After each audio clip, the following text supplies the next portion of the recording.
Me. We're not quite live.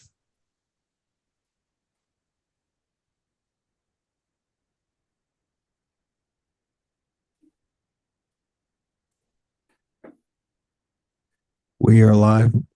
Very good. Thank you. So I will call the regular meeting of the governing body for March 26th. I will call it to order, please.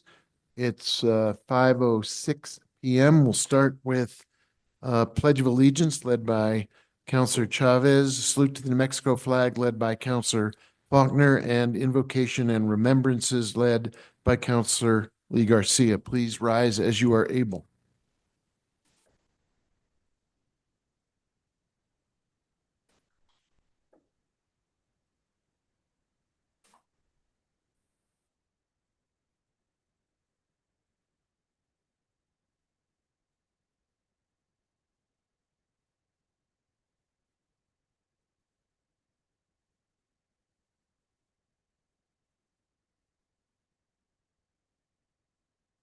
María Purísima, sin pecado concebida. One of the greatest gifts that we can give to our divine Lord is our willfulness. We often want what we want when we want it.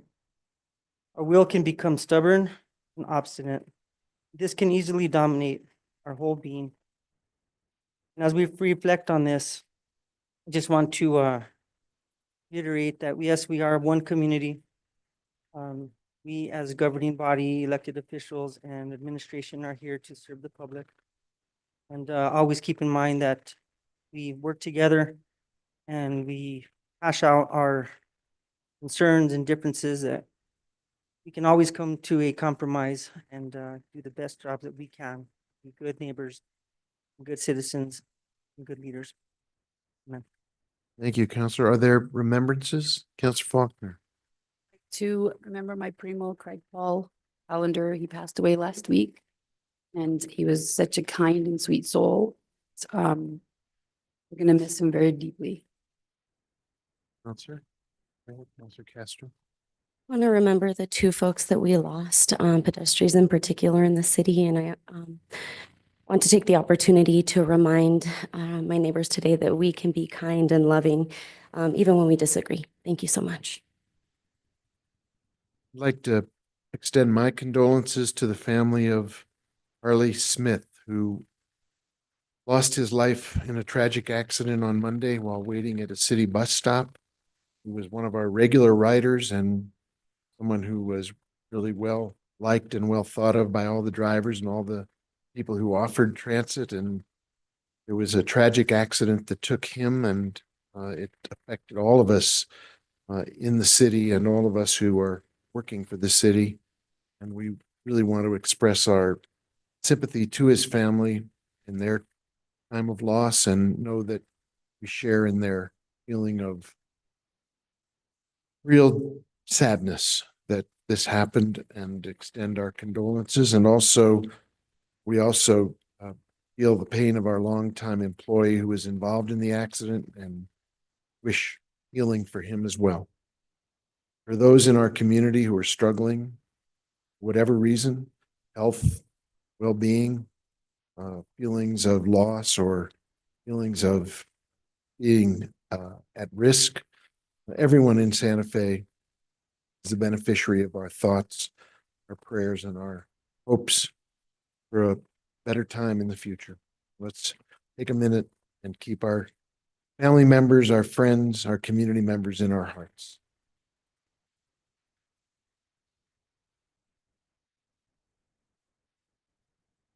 Thanks, everybody.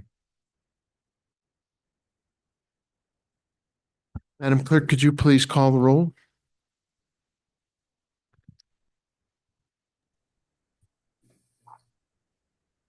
Counselor Cassett is excused. Counselor Castro, Presente. Counselor Chavez, Counselor Faulkner. Here. Counselor Lee Garcia. Counselor Michael Garcia is excused. Correct. Counselor Lindell. Here. Counselor Romero Worth is excused. Mayor Weber, Present. you have a quorum. Thank you. Councilor Lindell, I I will try to look up frequently to see if you have your virtual hand up, but if I miss you, would you please just let me know that I've unintentionally ignored you and you wish to be heard on a matter? No problem, Mayor. Thank you. Thank you, Counselor. Madam Clerk, are there any changes to our agenda? No, Mayor, they're not. Can I get a motion to approve the agenda? So moved. Second. There's a motion and there's a second. Is there discussion? Madam Clerk, could you call the roll? Counselor Castro. Sí. Counselor Chavez. Counselor Faulkner. Yes. Counselor Lee Garcia. Yes. Counselor Lindell. Yes, Mayor Weber. Yes. Motion is approved. We've just approved the agenda. I know both the city manager and Councilor Castro spoke a little bit earlier before we convened the meeting. Just to be clear, there is no item on this agenda for a vote or a discussion about a pallet community. There will be a time for anyone who wants us to speak to the governing body about pallet communities at large, or the one specifically that I know many people are here to talk about. Absolutely appropriate to do that during petitions from the floor, which typically we try to have at around 7 p.m. But if you're expecting a vote tonight or a discussion among members of this governing body to take up a pallet community specifically, or anyone in general, the answer is I'm sorry to have you learn now that that's not on the agenda. And I hope you'll stick around and speak to us at 7, but don't anticipate a vote on anything regarding that from us tonight, because it's simply not on the agenda and never has been. Madam Clerk, is there anything taken from the consent agenda? No, Mayor. Move to approve. Second. There's a motion to approve the consent agenda. Is there discussion? Madam Clerk, can you call the roll on that motion, please? Counselor Chavez. Counselor Faulkner. Yes. Counselor Lee Garcia. Yes. Counselor Lindell. yes, Counselor Castro. Sí. Mayor Weber. Yes? Motion is approved. Thank you. Take us then, Madam Clerk, to item 8A, if you would. Item 8A, presentation, strengthening communities leveraging state and local recovery funds for human services. And here to present is Julie Sanchez, Youth and Family Division Director, and Emily Oster, Finance Director. Director Oster, are you going to kick this off for us while we get the technology queued up for a presentation? Absolutely, Mayor. Thank you so much for the opportunity to be here this evening to speak to you about the city's use of ARPA funds. I am delighted to be here at the side of our amazing Youth and Family Services Director, Julie Sanchez. And we have some really wonderful things to share with you this evening about work that Julie's team has been doing. I think we may need the screen switched here in the chamber, so we have the presentation, please.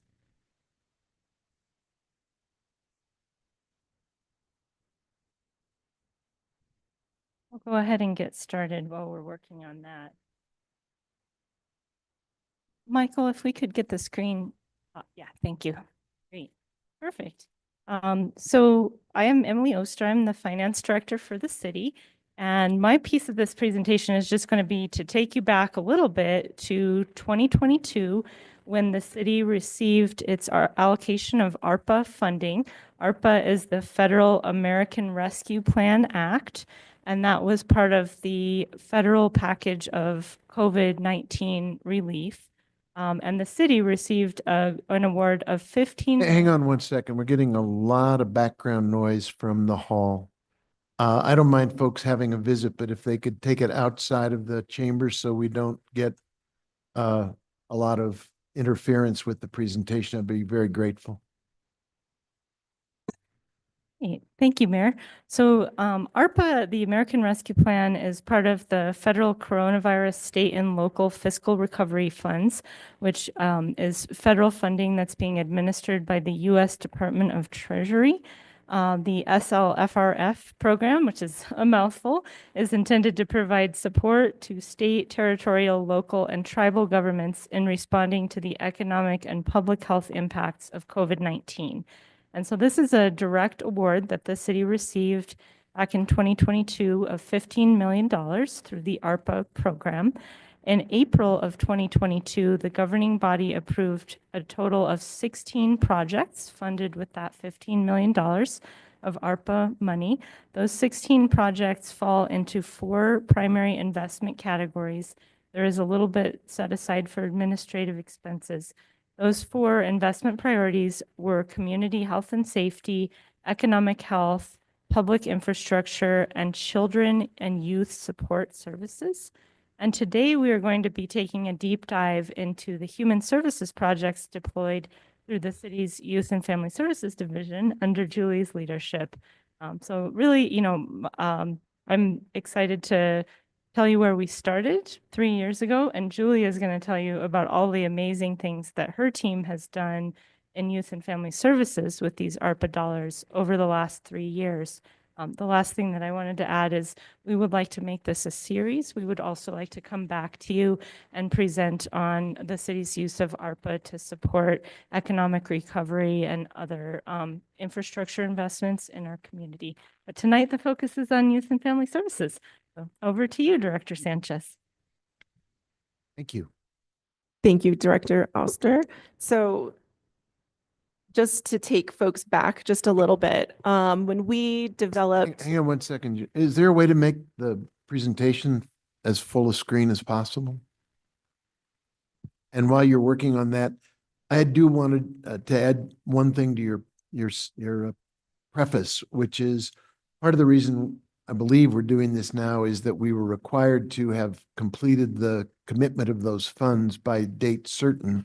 And that having been done, it's now very timely to review the ways in which the funds were deployed so that everyone can know that not only did we meet the deadline for getting the funds encumbered, but we also have a lot to show for the way in which our team took those 4 priorities and implemented them across the board. But there is a time-specific element to this.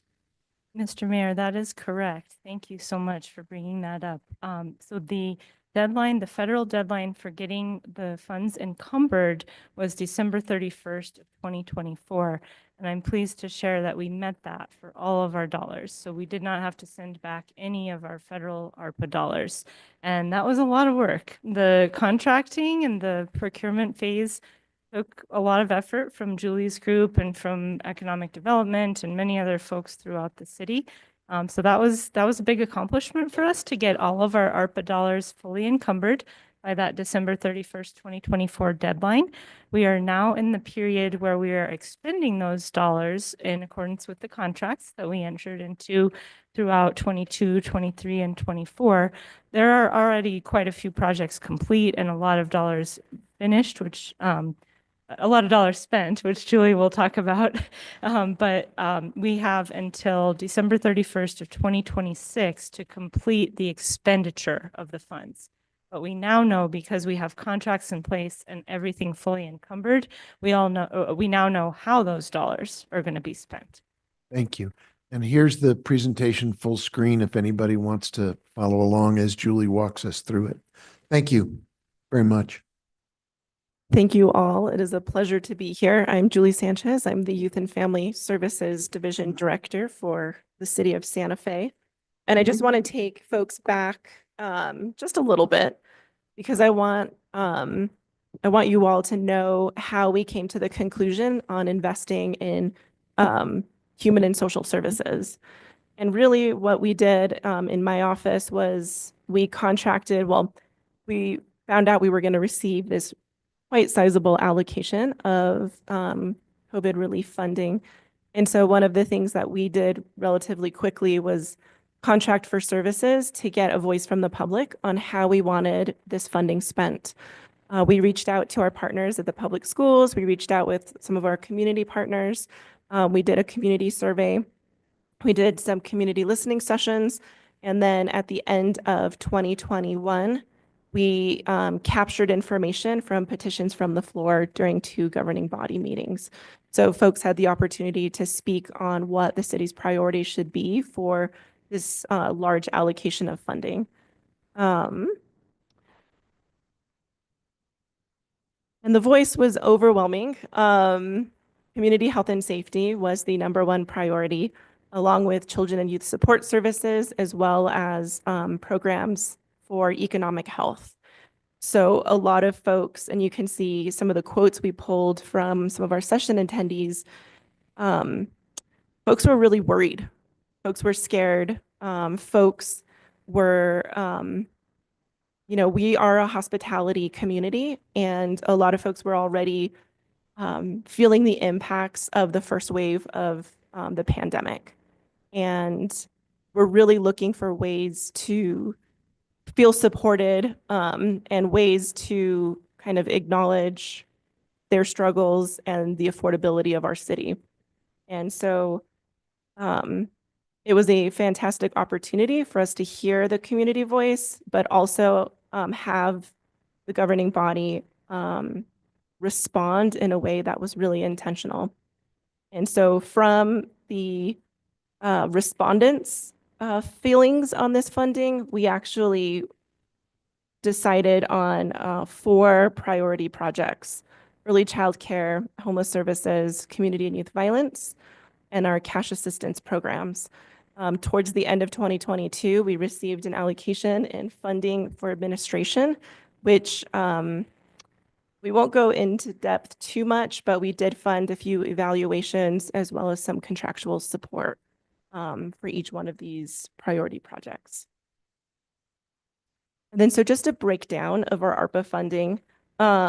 We, as a division, received roughly $7 million of that 15 million pot.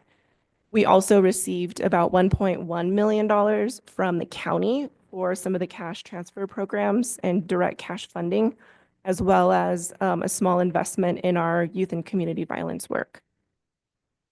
So some of the big things that came out of this funding was really community partnerships. So with our funding, we covered a total of 24 contracts working to address some of the city's most pressing issues. We were able to be new and innovative with our programming. So not only were we able to continue our cash transfer program, we were able to open that up to the entire community. We also partnered with the public schools to develop a work-based learning program that you'll hear a lot from economic development, but we also were a part of that funding pool to help support it being launched. Of course, we also initiated our first micro community at Christ Lutheran Church. We also developed a pre-apprentice and apprenticeship program in partnership with the Santa Fe Community College to address issues of early childcare gaps. And then, of course, our youth violence interruption pilot project and our domestic violence response team, both of which have had presentations to quality of life and I think to the governing body as well. We were able to develop and cultivate some new partnerships. So we worked really closely with the Office of Economic Development, at the time Rich Brown, in helping to address some of these gaps, as well as the public schools, and that was the work-based learning program. And of course, we partnered deeply with our public Santa Fe Police Department for our youth gun violence and domestic violence work. And so you can see kind of the breakdown of how we spent this funding. We had roughly about $900,000 invested in early childcare, $2.3 million in homeless services, $1.1 million in community and youth violence, and then $2.5 million in our direct cash transfer programs. Really, can I interrupt for 1 sec? As you go through these different programs, could you, when you start walking through the actual allocations, can you highlight the ones that are where we were either the first or the only?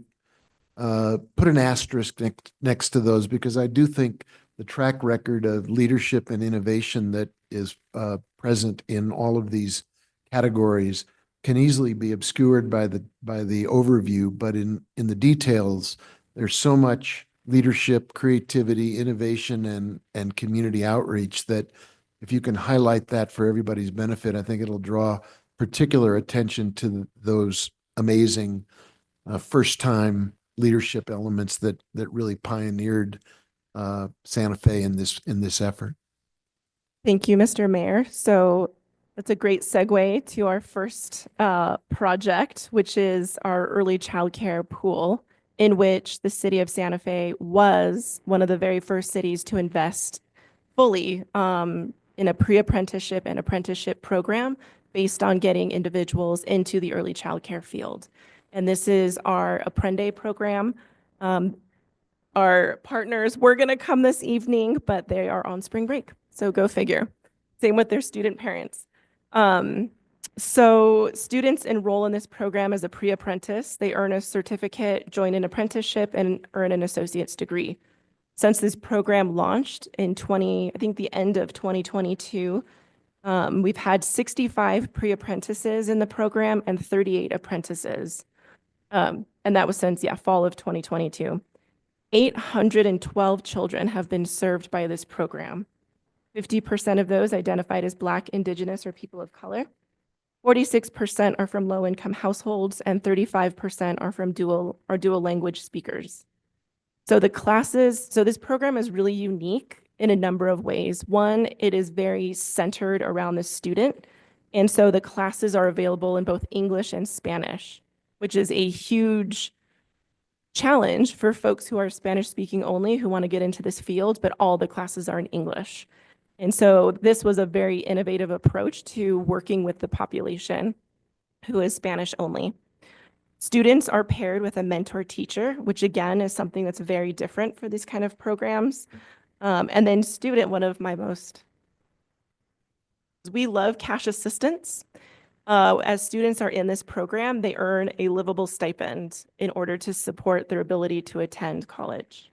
And so each of these students enrolled in the program are not only able to get job experience, be mentored by a teacher or a teacher in a classroom, early childcare classroom, but they're also able to earn a living wage while they support their studies. One of the other pieces to this is that the classes are generally all online to meet the needs of students because many of them have jobs, they can't make a traditional schedule. And so a lot of these classes are in the evening and online to support their, to be flexible and meet their needs. So far, 3 students in the program have earned their associate's degree and 28 students have earned a certificate, which is a huge accomplishment because the more individuals that we get in the early childcare field, the more youth we can serve. And as a parent of young children, I was incredibly excited to hear that my daughter's preschool at the time had an Apprende pre-apprentice in their classroom. And she was very excited about the program and loved it because not only did it add another person so they could take more students, but it was hands-on learning. And that individual ended up being hired full-time in the classroom. And they were able to expand their 3+ classroom. Not that I know anything about the program, but I was really excited to hear about this happening. So our next section is our homeless services section. So of course, we piloted our first low barrier non-congregate 10-unit micro community that allows for couples and pets. So far of the folks that have entered the program, which has been around 29, 10 have been successfully housed into their own permanent housing solution. With our homeless services funding, we were also able to expand street outreach services from 1 worker, which is crazy. So you have 1 person providing outreach in the community to now 6 individuals who are going to be providing outreach into the community. And so all those positions were hired as of March 2025. And so those outreach workers provide a direct pipeline into emergency non-congregate shelter solutions in our community, which is huge. It also allows us to identify folks who may be eligible for our micro community, who may be eligible for Consuelos, or may be eligible for other shelter services.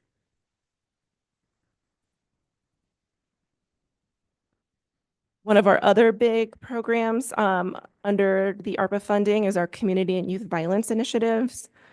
This one is probably our most robust pot of funding. We were able to do so much with just $1 million. So not only were we able to contract experts to help us develop programs, but we were also able to foster a really deep relationship with the police department and understand their needs for community violence intervention and interpersonal violence services.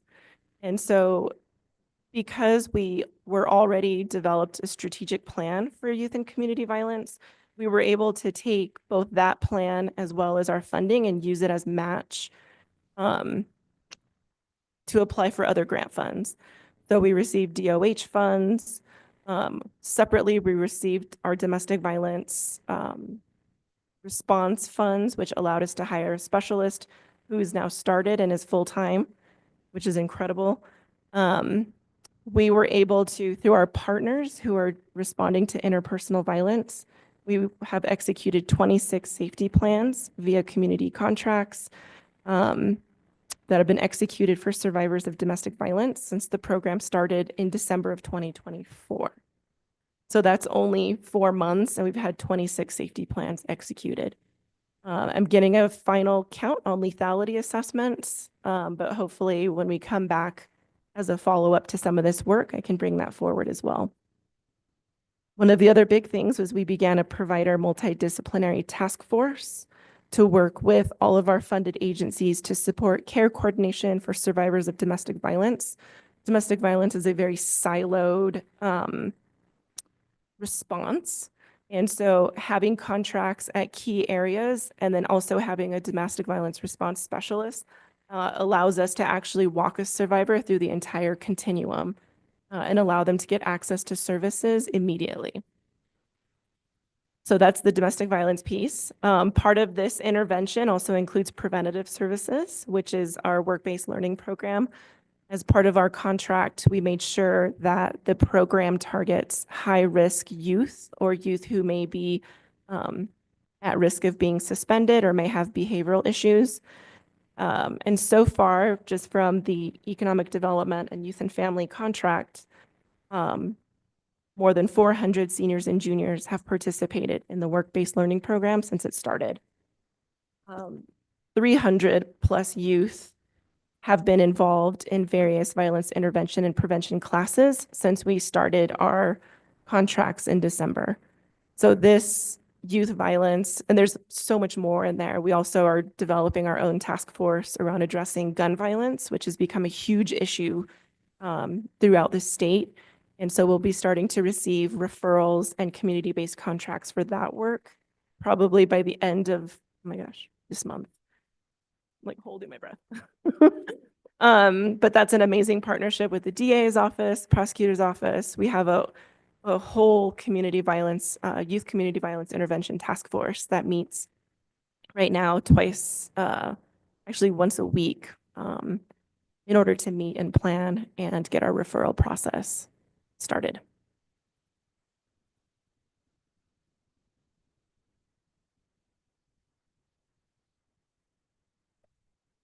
Thank you. Emily just reminded me that the Santa Fe Public Schools partnership with the work-based learning program was actually the first in the nation being funded by federal ARPA funds.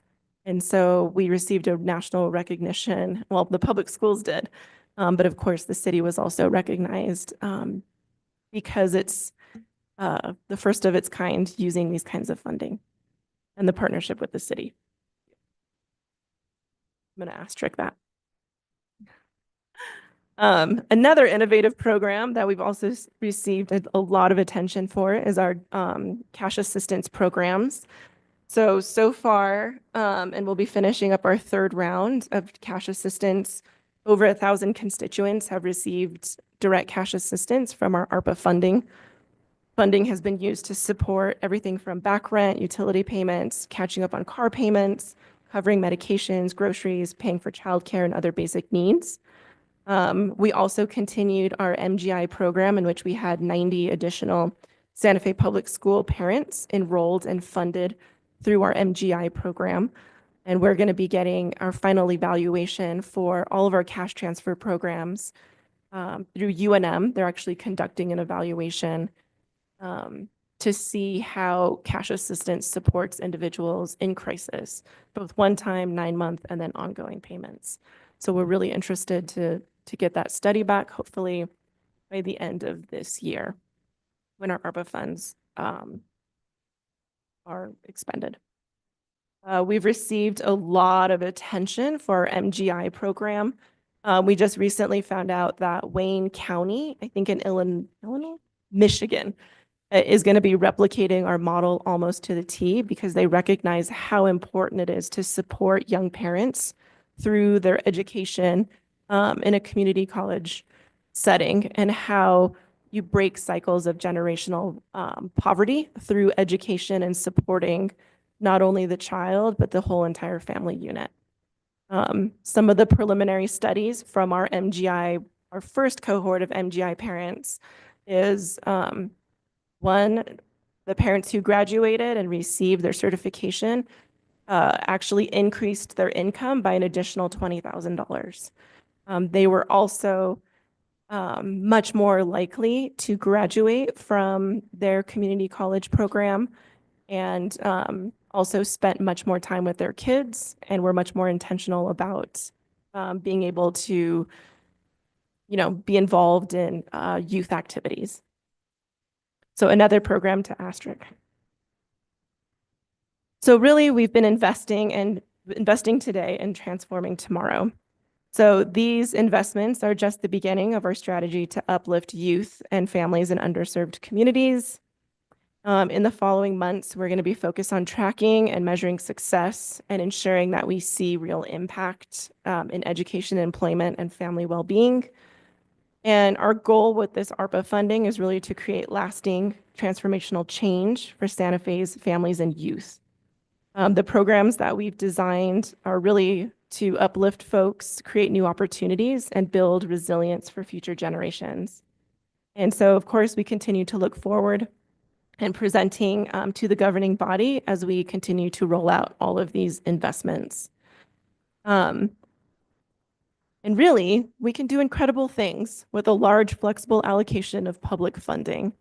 And I really just want to, show my gratitude and thank you for allowing my little division to be able to support these wonderful initiatives that have really had long-lasting impacts in our community. And, I appreciate all of you being able to prioritize, human and social services as a big piece of this funding, because a lot of cities invested in infrastructure, fixing roads, fixing potholes, but there really hasn't been. I'm proud to say that my city has invested in its community. So I just want to thank you all for your commitment and your dedication, and always appreciative of talking about this wonderful work. Thank you. Let's take questions or comments. I think there are fewer of us, but let's still try to adhere to our 10-minute rule as much as possible. We'll just go down the road. Councilor Chavez, you want to Castro, you want to kick us off? Councilor Chavez had her hand up. But we'll go with you first, Councilor Castro. No worries, sorry, I apologize. But there's enough of us, so we could probably jump around, but I will try to be brief. In particular, I want to know, since this funding is no longer available, if any of these programs are going to find alternative funding sources. So, Mr. Mayor, Councilor Castro, one of the nice things about the city kind of dedicating this money up front is a lot of these programs have been able to find match funding either through other federal grants or through foundations. So Apprende is a really good example of that. I think I've signed like 3 letters of support in which they've received 2 grant funds because of the city's upfront investment. The youth and community violence work, we've received match DOH funding to continue those programs for an additional year and continue to look for more funding. So there are pots of money out there, and we're always looking and applying as well as we can, because our goal is to make sure we sustain and keep these programs going. That's wonderful. Director, go right ahead. Thank you, Mr. Mayor and Councilor Castro. I just also wanted to add that the council has invested in some of these programs through allocations from the city's one-time funding, including continuing support for the Santa Fe Public Schools work-based learning program and also the Mayors for Guaranteed Income program. So that's another way that we're ensuring that these programs are able to continue past the time that the ARPA funds are expended. Wonderful. And I'm sure I will have lots of questions for both of you. Thank you, Director. Thank you, Director. In particular, I'm hoping that we can have more discussions now that we are coming into the budget season about how we can fund some of these programs long-term. But I'll cede my time. Thank you. Thank you. Counselor? Thank you. And I agree. I would like to see how the city can invest in human beings and keep some of these programs sustained, but also even expand them. I think we find success when we invest in the humans within our city. That's where it starts, right? So we have healthy human beings, we have a healthy city. But with that, what I was really going to say when I had my hand up was I just really wanted to say that we have the right person in this position. Every person that knows about our services knows Director Sanchez by name and only has wonderful things to say about her. I think that to have someone that can be so trusted and genuine in a government agency doing this kind of work is what makes this work successful. So I just want you to know, like, I talked to a lot of people, especially in my new position outside of council, and everyone is grateful for your existence and your stewardship with this work. So, and I'm grateful as well. So I just really wanted to shout you out. You're a big part of why it's as meaningful as it is. So I hope you give yourself credit for that. Thank you. Thank you. I'm going to zip up to Counselor Lindell. I can't see her, but I know she's there. And since she would ordinarily be next in line, I'll cede the floor to Counselor Lindell if you'd like to ask questions or comment. Thank you, Mayor. I'm not sure I can't make my video go here, but that doesn't matter. We got a lot of traction with this money, and Julie, it was you probably spent the last few years on the struggle bus making this happen. A bunch of people participated in it and did the repairs on the bus and pushed and shoved and pulled, and we got a lot out of it. I'm really pleased with the programming that we did. Sometimes I don't always understand it, but here's the thing about being around for a while. I know the people that are guiding this and their performance, and they're trustworthy. And I think that that's a big thing for us to keep in mind, that we work with a very, very trustworthy staff. So thank you very much. Thank you, Counselor. And Counselor Faulkner. I'll make this quick. I just want to echo my colleagues. Dr. Sanchez, you are one of the shining lights in the city, and your passion and your heart for what you do is obvious in your performance. And so I just want to thank you for everything that you do. Thank you. Counselor Garcia. Thank you, Mr. Mayor. Thank you, Director Sanchez, and for all your work. I know you were here when I first, began my term on the governing body, and you're still here. So don't go anywhere. Happens is that a lot of times when there's so much change in departments or directors, and it's just so much instability. So, that being said, kudos to you and your team for the hard work that you've done. I know you even had a child during that time, and so, or two, and so that shows the challenging work of what you've done, and you've continued.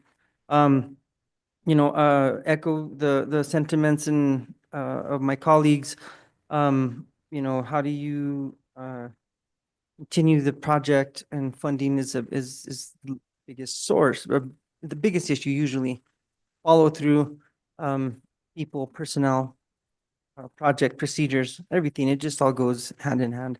And so hope in the future that you can continue this work. We can support that.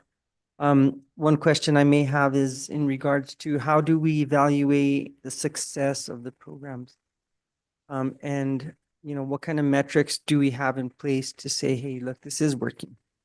Because I'm a firm believer that you calculate and you work and you project, and then you evaluate again, And then you see, is it working? Is it not working?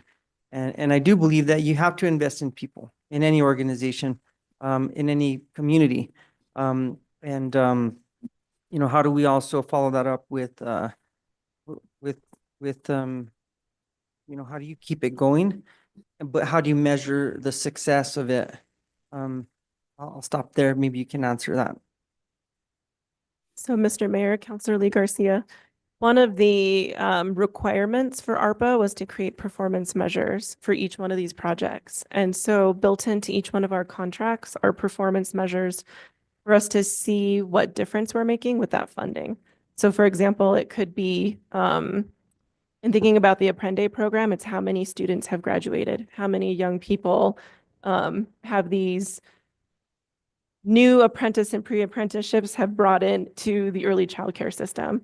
So we do have performance measures on each one, and I'd be happy to share a final report once our funding is expended. That would be great. And lastly, you know, you did mention we invested in our community and our people, which left some of the other things like our infrastructure and our roads, which, you know, we are working on, and hopefully we can get those things through other avenues. But thank you very much, and I appreciate all your work. Thank you, Counselor. Thanks for bringing this tonight and for previewing other episodes in the ongoing rolling out of what has really been an amazing achievement by everybody as part of the team. I'll make a couple comments and try to connect some dots, and then if you want to embellish or add your own way of looking at this, I'd appreciate it, because individually, I think there are remarkable programs.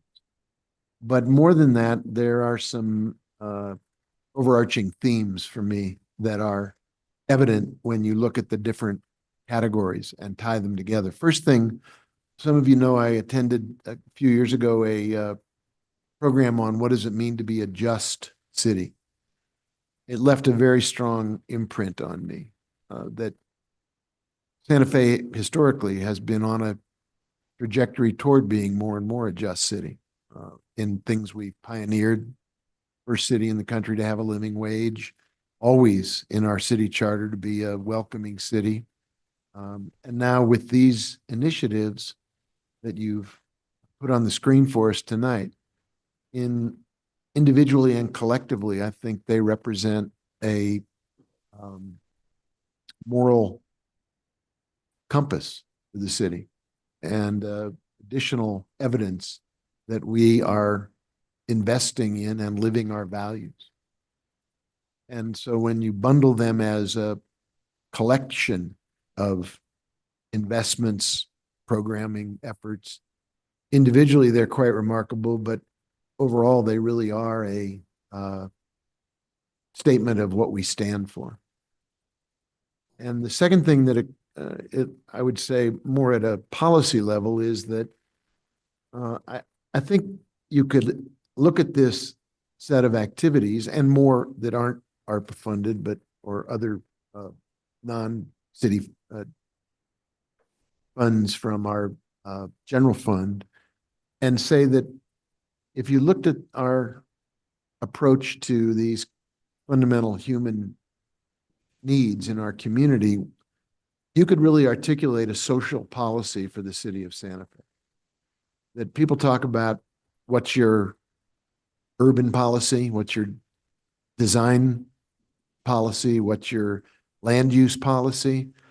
But I think what we have in the presentation you made and what could be an even more enlarged presentation around general fund expenditures, that the city of Santa Fe, unlike many cities in the United States of America, has a social policy that we are able to articulate through these specific programs and commitment of funds. And it has to do with helping people who need the most help and lifting up families and investing in education, trying to break the cycle of intergenerational poverty at its core, providing safety and better choices for young people. Investing in the kinds of city expenditures that may not manifest themselves instantly, but will over time change people's lives because they're social investments. They may be intangible, but the outcomes are very tangible. So I would line those two things up as overarching messages. One is that we continue to seek to be a just city. And secondly, that as a community and as a city, we continue to articulate a social policy that is every bit as well thought out and well funded as our urban design policy, our land use policy, our sustainability policies for water and energy. Similarly, our social policy ranks up at the highest level of the commitment of this governing body to articulate a vision for the future of Santa Fe. And you have the great talent to make that vision a reality. And we're very grateful. Thank you. I don't know if you wanted to embellish or ignore all of that, but it is your work that we're talking about. Mr. Mayor, it's been an honor to serve in this capacity over the last almost 9 years I've been at the city. I think this June will be 9 years. And just the dedication. I mean, I can't do this work without you all, without my team believing in the work. And so I just want to let you know that this is not only, myself and my team, but it's also everybody. It's, the fact that you all approved this funding and allowed for these projects to happen to support, in some ways, kind of the wild ideas and dreams that come out of my division. And so, it's a team effort, and not one person can do it. But I know one person with the right staff and the right support from leadership can make big things happen. So I want to thank you all. Thank you. Thanks very much for being here. And we'll look forward to the unfolding of other ways in which ARPA dollars have made an impact in our community as we do this on an ongoing basis. But the fact that every single dollar is encumbered, we're not sending anything back, we're putting it all to work in Santa Fe is a huge accomplishment on its own. So thank you both for being here. Madam Clerk, do you want to take us to the next item on the agenda? Yes, item 10A, action item discussion agenda, request for approval to purchase traffic barriers from Meridian Rapid Defense Group LLC in the amount of $233,286.79. Is there a motion? Motion to approve. The motion to approve, is there a second? There's a second. It's a discussion item. I don't know if anybody is here to present it to us. No? To some extent, I think the title speaks for itself. So unless there's further discussion or questions, I'd be happy to entertain a vote. Good. Madam Clerk, you want to call the roll? Counselor Faulkner, Yes. Counselor Lee Garcia, Yes. Counselor Lindell, Yes, Counselor Castro, You stepped Jeez. out for a minute. Counselor Chavez, Mayor Weber. Yes, Motion is approved. thank you. Next item, Madam Clerk. Item 10B, approval of a proposed announcement of sale or lease of Midtown site parcels pursuant to Resolution 2021-16. And here to present is Daniel Hernandez, Director of Metropolitan Redevelopment Agency. To approve. There's a motion and there's a second, but I'm very happy to have a presentation for the benefit of all of the members of the public as well as the governing body who may not have had an opportunity to review this up till now. And since Midtown does have so much significance for all of us and for the community, I think a chance to get an update on this item would be most welcome as soon as you can plug in the computer. And welcome to We can make make the presentation full screen.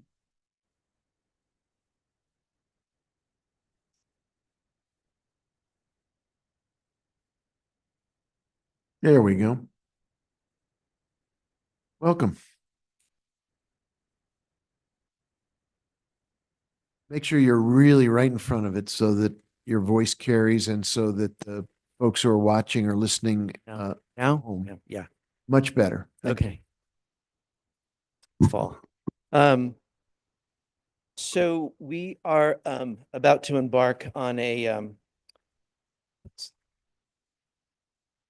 process of announcing the availability of Midtown parcels for sale or lease and it's pursuant to two guiding documents. One is a community development plan, states that we will administer a request for proposal and or enter into direct negotiations with developers for the disposition and development of parcels at Midtown.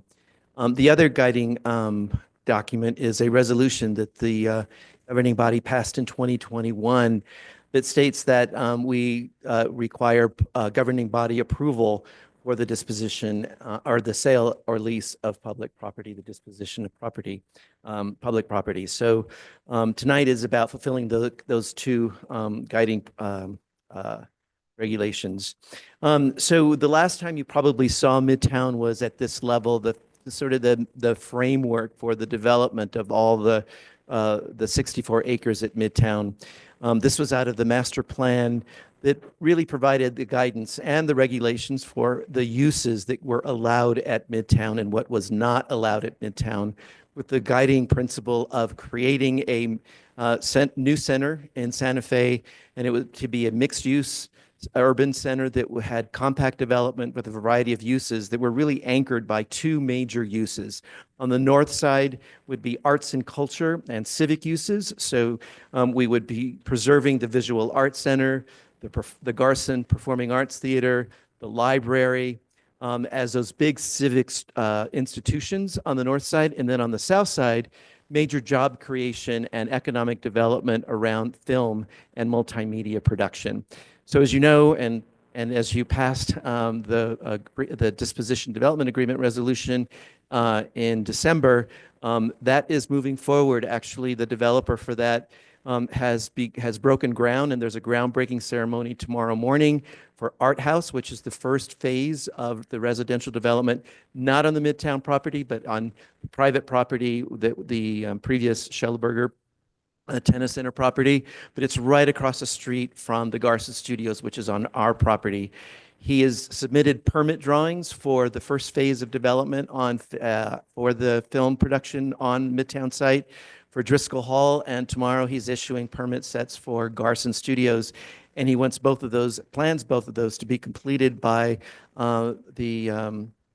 by October of November in time for the International Film Festival. And as you probably know, the developer is a major sponsor of the Santa Fe International Film Festival. So those two things are moving forward rapidly. And so that's exciting. So just about now, the disposition of the other properties and the redevelopment.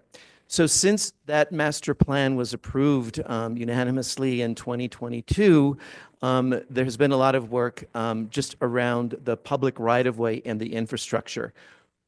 So that is moving forward with Public Works leading that effort of the design of the streets that is based on the sections within the master plan.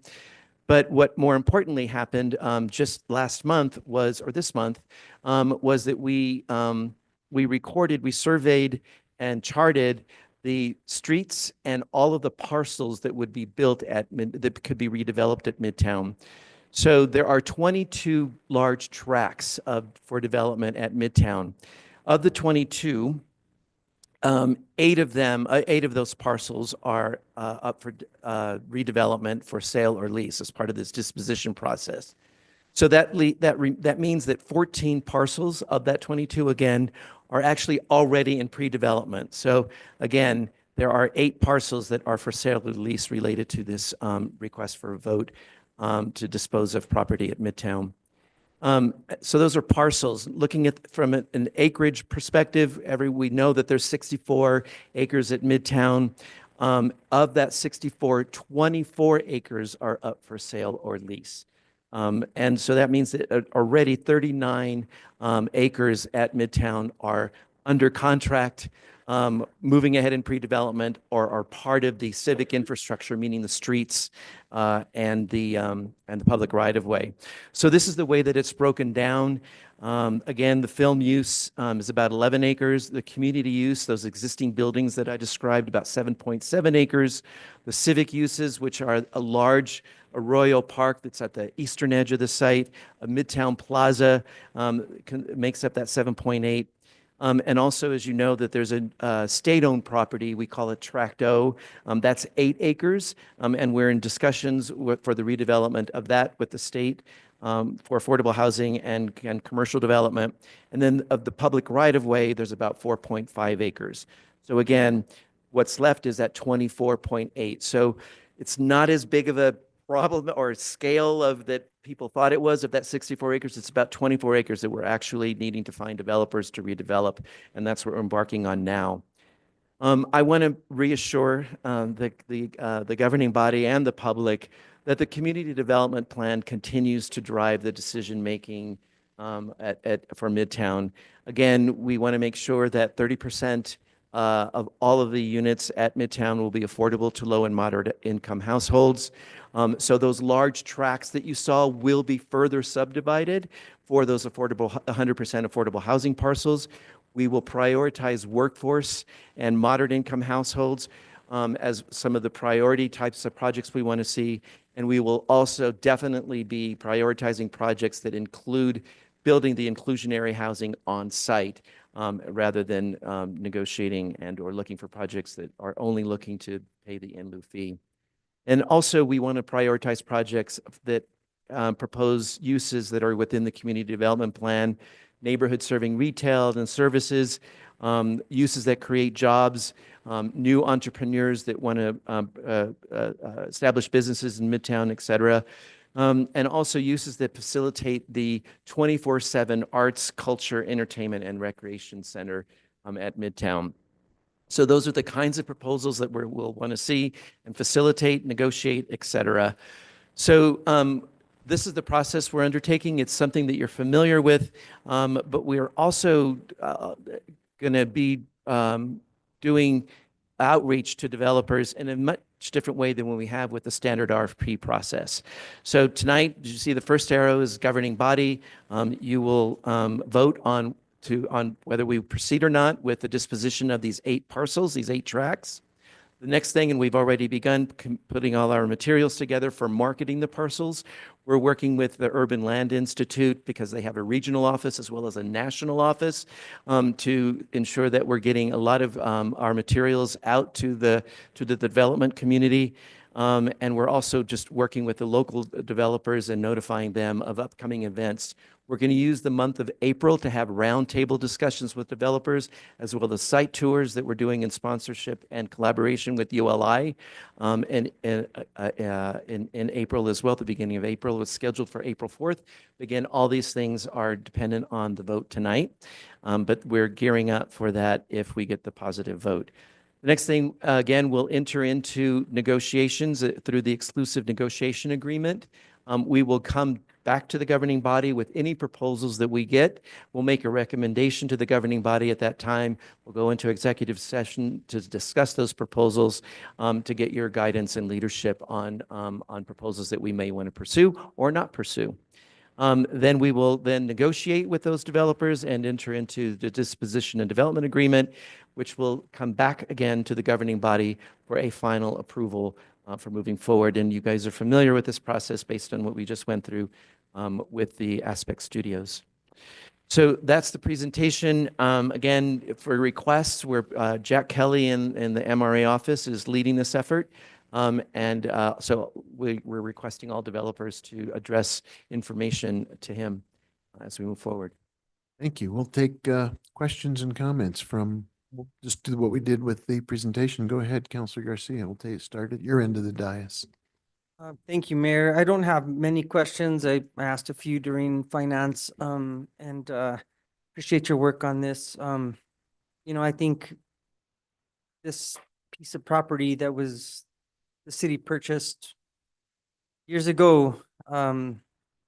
It's starting to move, and I think that's great because I don't think we can get out from under it as fast as Yeah. wish we would have been out from under it 5 years ago, but we are where we're at, and I think that the work that you're doing on this is helping to move this along, and I think that's very important, and I think we hope to see a good complete project and development into the future. So just comments. Thank you. Thank you, Counselor. You're good, Counselor? I just want to say this is very exciting. I think any movement, like Councillor Garcia said, is the right direction we need to go in. And I know I keep just thanking staff, but I do want to thank you, Daniel. I think your communication, your reach out to city councilors, you trying to be as transparent and clear about every single process and available has been really helpful to this. So I just want to, give you some credit for stepping in and doing the amazing work that you have done. So thank you. Thank you. Counselor Lindell, you want to zoom in and speak to the proposal before us tonight? I do. Thank you. Thank you for being here, Mr. Hernandez. On page 7 of 8, the MRA parcel disposition process. I don't know where it has the 5 arrows all going right. Yes. Can we put a timeline on that? Yes, I will do that. Terrific. What's the I'll recirculate it as soon as I do that. I can do that, actually. I'll have it by the end of the day tomorrow. Oh, okay, and so I'm assuming that the governing body DDA approval, the very last arrow, give me your best guess of when that is. Well, I'm really focusing on 2025, and so I would like to try to get as many of these DDAs before the governing body within the last quarter of the year. And that's my objective. So we'll see how close I get to that. I would encourage you to do that. I hope that we can hit that timeline, and I think it's important to move this along. It's been going on now for a very, very long time. I think probably about 7 years. Not your part of it, but since we started this process of what shall we do? And it looks like we have a plan now. And I'd like to see us move this along as quickly as possible. Thank you, Counselor. I appreciate that encouragement, and that's my sentiment exactly. I mean, I feel like what we're trying to do within the MRA is to be as entrepreneurial and aggressive as possible and in engaging developers to get us good proposals. And so, yes, we'll work hard. Terrific. And the other questions I had, I asked at finance the other night. So thank you very much. Thank you. Thank you, Counselor. We've got a few people who've stepped out for a minute, so we don't quite have a quorum, but that doesn't prevent me from asking a few questions. Okay. First, I'm not allowed to ask questions when they're out in the hall. Not just the vote. Mayor, over councilors, I think we would need to stop the meeting. You and Daniel would have to talk. All right, we'll get some more people back in the room here. We still need one more. We need another counselor to. This is the Midtown proposal.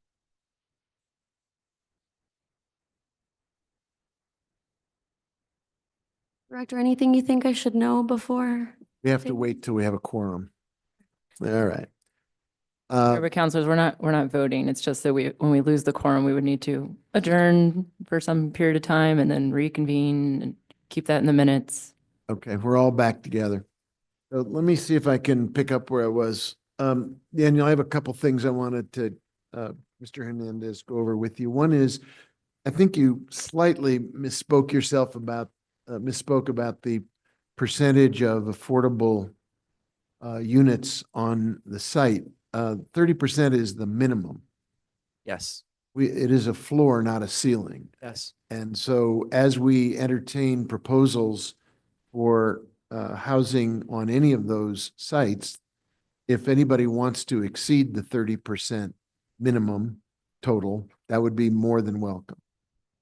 And we would give them extra points for going above and beyond our floor and heading for a higher level. Is that pretty much right? Yes, the community development plan is clear on that, that it's the minimum. And the other thing I wanted to ask about is if there are 8 tracts that are going to be up for some entity to make an offer, a developer or a nonprofit or an organization that wanted to tie up or take control of one of those sites could take control of more than one. Absolutely. Yeah, I mean, there's 8 tracks, but we could have 5 developers, 4 developers, because they take more than one track. Yes. And there's no reason to think that would be a problem. In fact, we might end up with someone who is committed to really moving quickly on more than one tract and having the development pieces tie together. So we really do have a coherent micro community within the community, as one or more developers or organizations says, I will take, of the 8, I'm really interested in 5 of them. Yes. And I want to have a unified whole that ties those pieces together. That's certainly a welcome possibility. Absolutely, yes. And the process of evaluating what people are prepared to do on the sites, how does that work? So we've created a template. There's a series of documents that we're creating for developers to be able, so that they can understand what's allowed to be built on these different tracks. And one of the documents that we have is a template for the types of their concept proposal that we want them to submit. So it will describe the square footage of commercial space, the number of units, the type of tenure, meaning, are they rental units? Are they for sale units? Are they land trust units? Are they co-op units? So we ask for that level of information, and then we ask also how they've complied with the master plan regarding heights, setbacks, et cetera. So we'll get some initial concepts from them. We want to try to bring them in as easily as possible. What we're hearing from a lot of developers is, look, we are interested, but we can't spend, thousands of dollars to respond to an RFP. We're interested in submitting concepts to you. So if you can tell us the level of concept development plans you want from us, we're happy to do that. So we're trying to be really clear about the type of information we want so we can evaluate them that way. But we'll be clear about the experience that we want to see, the development plan, and how they're consistent with the community development plan and master plan. And going back to the priority on affordable units, what kinds of development incentives might we be able to provide? Is there a density incentive? Is there a affordability incentive? Is there, as you said, an incentive for producing units versus utilizing an in lieu fee? How can we put the city's value system to work as we look at what people are bringing forward for proposals? Well, I think it'll be, right now, there's 3 major pieces of incentives that we're looking at in ways that we can bring them to the table. One is, of course, land value, which is, we always knew that we can adjust land value to get a deeper affordability or communities use that we want to see on the site. So that's our biggest tool. The other tool is potentially increasing density on the site. And we're working with land use on whether, and Jack Kelly in my office, to understand what the financial feasibility and incentive could be. The third one is talking to the Office of Economic Development, whether there's gaps we can fill in their financial scenario. So look, we can do someone might say, we can do this 15% inclusionary housing, but we need this gap financing, and that will help us get us into that 15%, being able to build the 50% on site. So what is that amount? And maybe we can use the housing trust funds to fill that gap amount to get those units on site. So those are the big 3 incentive and ways that we can work with developers that we're going to be pursuing. That will happen during negotiations once we get their concept plans and kind of see that this is a real project, this is a real developer, and we'd be interested in moving ahead and negotiating these types of incentives with them. Thank you. Councilor Castro, I know you came in a little late, but the floor is yours if you'd like to ask some questions for Director Hernandez. Sure. Thank you so much, Director. I do have a little bit of questions in terms of what our capacity to use those housing trust funds are. Are there any difficulty for us using those subsidized even more affordable housing on this Midtown development? Again, we'll work with the Office of Economic Development, Office of Affordable Housing, the ways that we can use it on particular projects. In my experience, the way that they're most effectively used is when we work with the developer, we understand their financial constraints on doing it, and then work with them to fill those gaps in their financing. So that's how we would propose using those housing trust funds. So I have a little bit of concern, and I know that this was a little before your time, but I did introduce a amendment to this proposal seeking for developers not to be able to get over a certain amount of profit. What are the profits that we're looking to incentivize developers to get? Well, I mean, we'll look at their profit margins and try to understand them. I mean, each developer will have different investors in their projects. Some of them are just regular bank loans from a local bank. They'll have their return requirements, and then there'll be investors, their own investors, depending on the size of the developer. They have investors that invest in their real estate company, and then they average out those investment returns. And so we'll be talking to them about what their expectations are, but they'll range. And just in a general sense, I know that you've worked on a lot of previous developments. In your experience, what are some of the profit margins we could be seeing?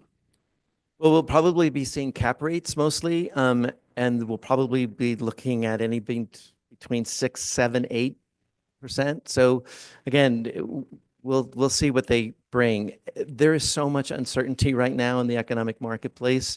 So we'll be interested in working with developers. And that's why we want to go through this concept plan submission phase so we can begin talking at that level with different developers.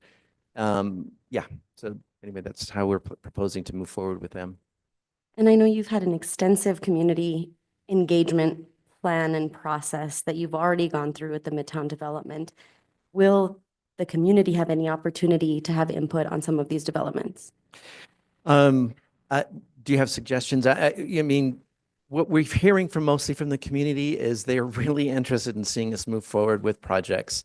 As long as they fulfill a lot of the objectives within the community development plan, they're consistent with the master plan, it's like move forward. So I'm not sure in ways that they would get involved in necessarily a financial analysis on individual projects. But you feel comfortable that with the general plan and the community engagement plan, that those needs will be met and the community's desires for what is happening at the Midtown development will be met? We will only bring proposals to you. We will bring all proposals to you.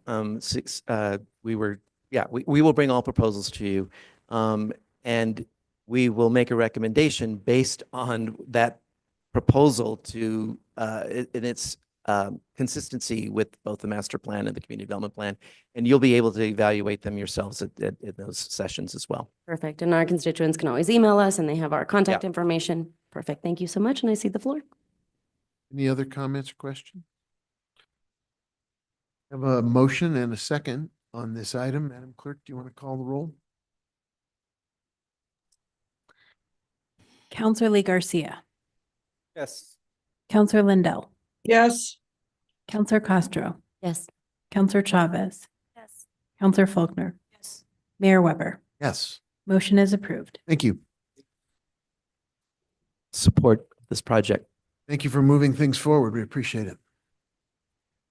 Next item, Madam Clerk. Item 11, matters from the city manager.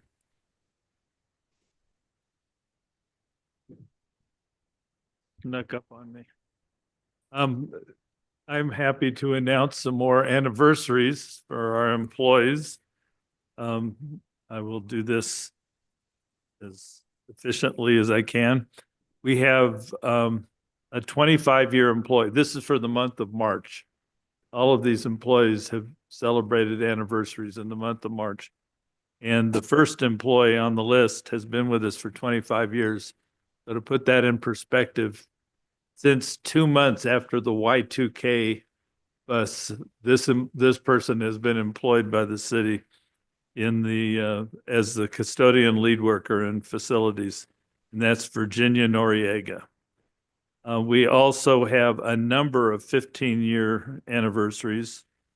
Dustin Archuleta, fire captain, Nathan Rodriguez, fire captain, Raymond Garcia, engineer, Garudam Khalsa, fire training captain, Marcus Weaver, firefighter 2, Charles Maris, firefighter, paramedic 2, Joshua Aragon, rescue technician, Philip Carlson, rescue technician, Pete Kropp, rescue technician, Michael Wagner, fire training captain, Antonio Candelara, rescue technician. All of those were fire department employees. That was a great year for the fire department. And then one other, now we're into 10-year employees. Faustino Contreras, project manager, ITT. Jonathan Cordova, radio technician, maintenance technician, ITT. Joe Olivas, operations superintendent, public utilities. Jordan Romero, park superintendent, public works. Lorenzo Corral, park maintenance worker, public works. Javier Gallegos, park maintenance worker, public works. Danny Griego, park maintenance worker, public works. And Darren Payne, also park maintenance worker, senior. So that was a good year for public works. Now the 5 years, we have three 5-year employees: Matthew Rivera, recreation technician; Jason Vigil, park maintenance worker, senior; and Zoe Isaacson, our river and watershed manager. As I said last time, we're going to do a reception to honor these employees more formally. And of course, we will be happy to invite all of you to attend those sessions. So thank you for that, Mr. Mayor. Thank you. Madam Clerk? Item 12, matters from the city attorney. Thank you, Mayor, councilors. Happy spring break. I just have one announcement, and that's that the district court upheld the appeal of the Old Pecos Trail final development plan. It was approved by the governing body a while back. And that's the second Old Pecos Trail appeal. The first one is in the Court of Appeals currently, and the second one had been in the district court. So this is the second city win on that case. So congratulations to Rebecca Minnick-Herman. I think the case was pretty straightforward, and I'll send out the opinion to the counselors this evening. Thank you. Thank you. Item 13, matters from the city clerk. I don't have much to state tonight, other than we do have several positions that are going up on our website: our communications manager, our project administrator, event planner is going back up, and a web content creator. So if you know anyone who's interested in joining us at the city, please tell them to look at the website and apply. Other than that, happy spring break too. Thank you. And that takes us to, Item 14, communications from the governing body. governing body. Go ahead, Councilor Castro. I just want to thank all of my neighbors and so many constituents for having wonderful conversations the last couple of days. It's been very exciting, and I've learned a lot. Thank you. We will go to Councilor Lindell from afar. Very far. I actually don't have anything, Mayor. The weather's been terrific. I hope everybody gets out and enjoys it some. And I'll look forward to getting back to City Hall. Thank you. Thank you, Councilor. Go ahead, Councilor Faulkner. Just a couple quick announcements. Councilor Lee Garcia and I are working to hold a couple of town halls, one related to the public safety package that Councilor Chavez and Lee Garcia and I are working on. And we're working with councilors from District 1 to pick those dates so we can have a joint district town hall. And we're hoping it'll be the 16th or the 24th of April, depending on what our schedules allow for. And then we will also be holding a town hall on pallet shelters and hopefully educate the community and have a good dialogue. Counselor Garcia. Thank you, Mayor. Thank you, Counselor Faulkner, for that announcement. Concur, and nothing else for tonight. Thank you. Very good. Couple things. I want to make sure everybody knows about the ribbon cutting at Regal Park this Saturday at 10 a.m. We continue to add more synthetic turf for our baseball players, and another ribbon cutting. We get to celebrate that on Saturday. So come one, come all. A great big thank you to all who participated in the last recently completed legislative session. It's always a lot of hard work and a lot of effort, and it takes all of us setting our priorities, establishing our aim for each legislative session, and then working with our lobbyist and with the delegation. We have, I think, far and away one of the best delegations representing Santa Fe and Santa Fe County, and we're very fortunate whenever they go to bat for us and help us advance our priorities. So thank you for all of that hard work. It is a lot of effort over a 60-day period, and I know most of the people who serve in that body at the end of the session need some time to recuperate and come up for air. So thank you for all that hard work. And to everyone who is out enjoying spring break, enjoy spring break and have a good family time. It's a great seasonal chance to have a little fun. What's next, Madam Clerk? Introduction of legislation. 15A, consideration of resolution number 2025-TBD, sponsored by Councilor Alma Castro, a resolution authorizing the sale and consumption of beer and wine during the Rail Yard Park Plaza Summer Scene Concert sponsored by Site Santa Fe on June 25th, 2025, pursuant to subsection 23-6.2C SFCC 1987. Councilor Castro.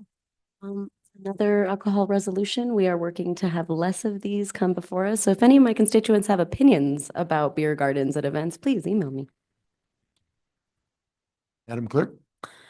15B, consideration of resolution number 2025-TBD, sponsored by Councilor Amanda Chavez. Resolution authorizing representatives and agents for an agreement with the New Mexico Environment Department regarding agreement number SAP 24I2455GF to acquire land for and plan, design, construct, purchase, repair, permit, and improve a regional wastewater treatment plant. I think it speaks for itself. We've had a lot of these coming through, and I think we have 3 that are being introduced today. So yeah, it speaks for itself. Thank you. Thank you. Next item, Madam Clerk. 15C, consideration of resolution number 2025-TBD, sponsored by Councilor Amanda Chavez. A resolution authorizing representatives and agents for an agreement with the New Mexico Environment Department regarding agreement number SAP-24-I248-GF to plan, design, and construct wastewater system improvements, including sewer services and stormwater plan for Verde de Valencia.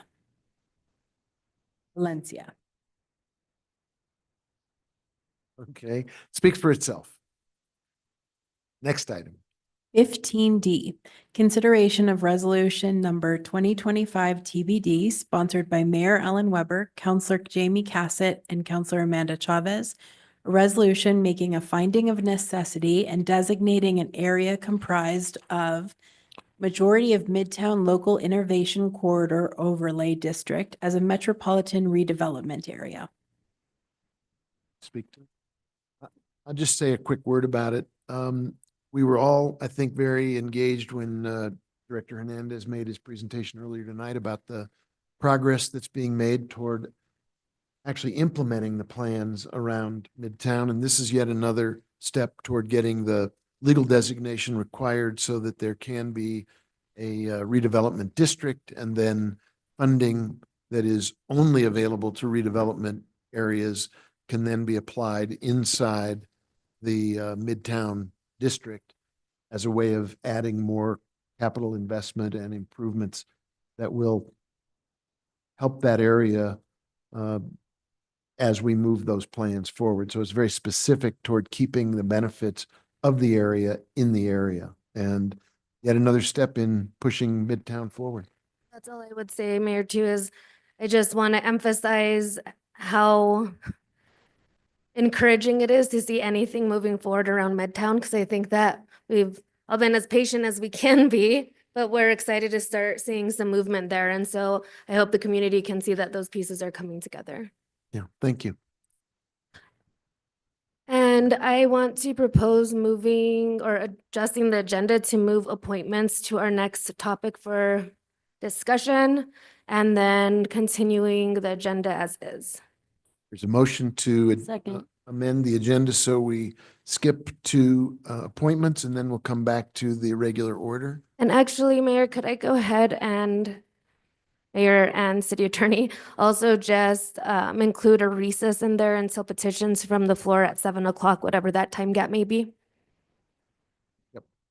So the proposal in front of us is to vote now on appointments, then take a brief recess till we get to 7 p.m., at which time we will entertain petitions from the floor. And I just want to say, I know that there are community members here ready to talk already, and I don't mean to make you propose waiting until 7, but there's also community members outside that aren't here that really want to see what you have to say. And usually they don't log in until 7, so I know you're all here ready to go, but I also want to make sure that your voice is heard by as many as possible, and that would be at 7 o'clock. Okay, is there further discussion about the motion? No? Madam Clerk, can you call the roll? Counselor Lindell, Yes. Counselor Castro, Yes. Counselor Chavez, Yes. Counselor Faulkner, Yes. Counselor Lee Garcia, Yes. Mayor Weber. Yes, Motion is approved. very well. So let's go to the appointments now. Item 20A, appointment to Ethics and Campaign Review Board, James P. Sullivan, appointment, term ending July 2026. Move to approve? Second. Is there further discussion? Madam Clerk, can you call the roll? Counselor Castro, Counselor Chavez, Yes. Counselor Faulkner, Yes. Counselor Lee Garcia, Yes. Counselor Lindell, Yes. Mayor Weber. Yes. Motion is approved. Very good. So I know there are folks here who want to speak on petitions from the floor. I know some of you thought there was going to be a vote tonight involving Pallet community. That, just to be clear, there's no vote, but there's no reason not to have a input from people who are here to speak on any issue, including that one.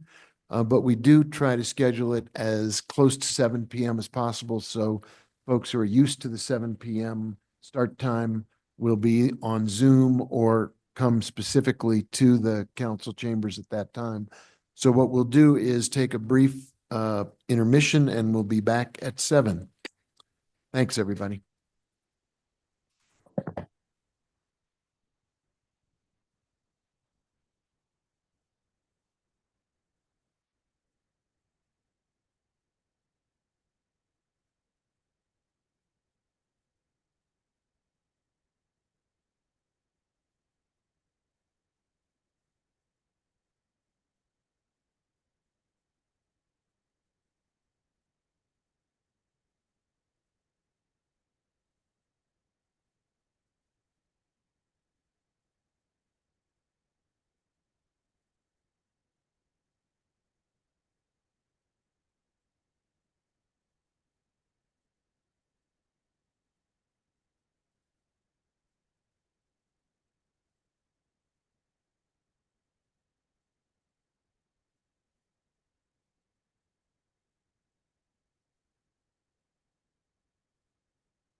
Michael, will you ensure it's 2 minutes, please?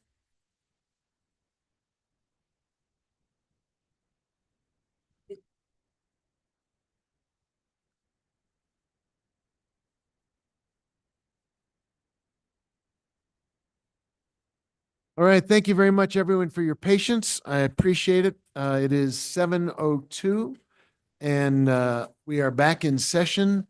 Madam Clerk, take us to the next item on the agenda, please.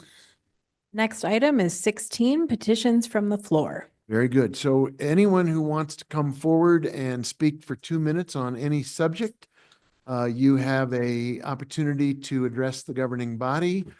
We need your name and then the floor is yours. And city clerk will keep a clock running, so we'll try to stay within parameters, but you have the floor. Thank you. Good evening, councilors, mayor. Few of you not here, but Patty Boucher, 124 Mesa Vista Street, just down the road from one of your proposed micro housing pallet sites. And really, I guess what I think the majority of the folks that are here tonight for, looking for information. You know, there's a lot of maybe misinformation out there, but also I'm not sure why there's no neighborhood planner. I haven't seen that position filled in the entire time you've been here, Mayor. And I think this would have been a perfect placement for something like this. But what we'd like to know is how your micro housing community concluded that little tiny parcel would be a good, viable site. And it feels like it's set up for failure right from the get-go, to be honest. Was there a public process? Who's on that committee? How can you get this information out to people? Your ENN goes 300 feet. You got a lot of old timers in there.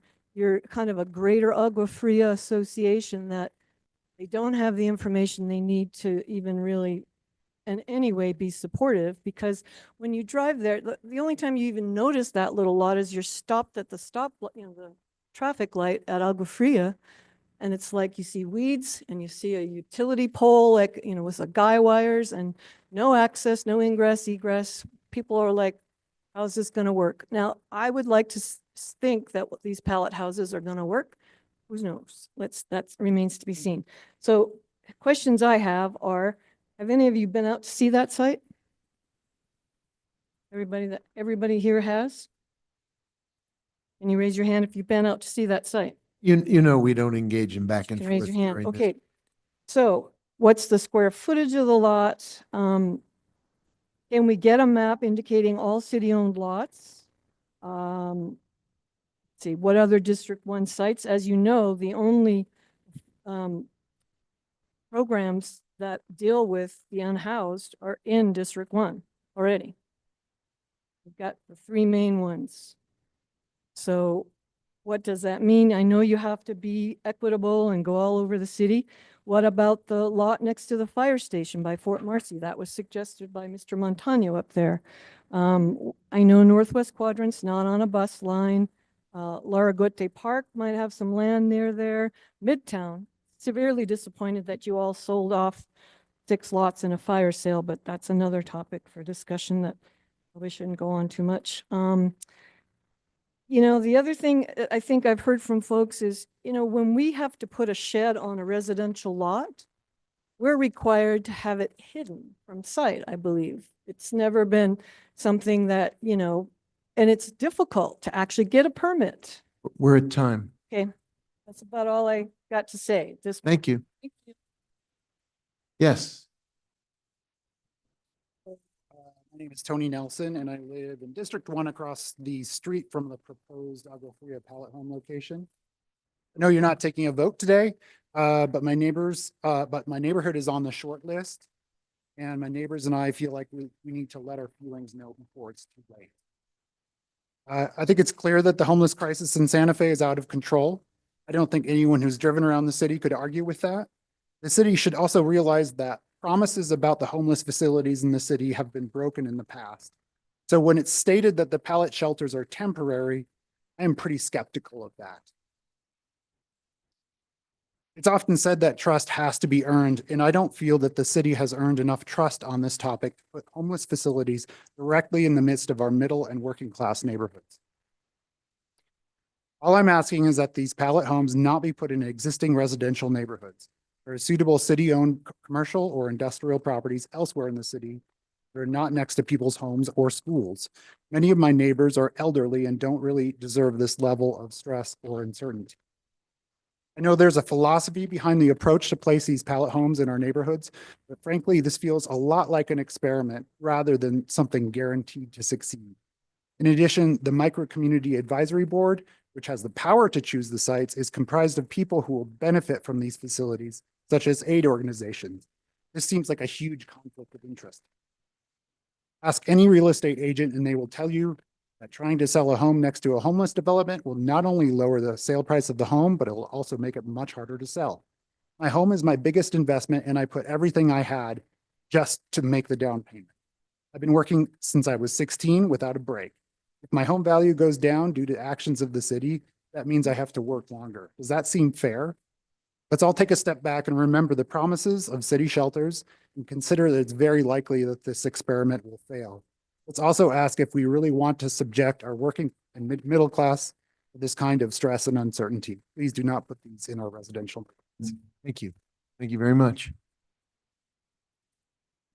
Before you start my time, I asked IT if we could use this device over here to show you something. Is there a way to get in touch with him?